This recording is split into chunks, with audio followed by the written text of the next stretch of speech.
কুমিল্লায় এক মাহফিলে খাবার খাচ্ছিলাম, হঠাৎ বিদ্যুৎ চলে গেল। পাশে এক অন্ধ বসে খাবার খাচ্ছিল। আমরা চিল্লা পাল্লা করছি, তাড়াতাড়ি কারেন্টের ব্যবস্থা করেন, আলো কই। হঠাৎ অন্ধ আমার হাত চেপে ধরে বসে, হুজুর মাত্র 2 মিনিট কারেন্ট চলে গেছে, আপনি চিল্লাচ্ছেন।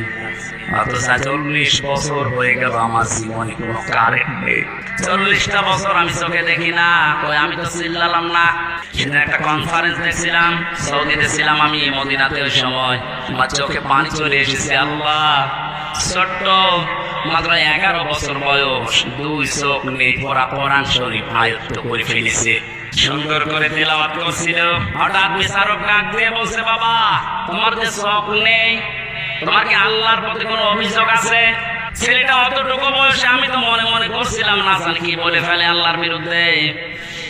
চোখ তো নেই, অভিযোগ তো নেই, আরো আমি খুশি আছি।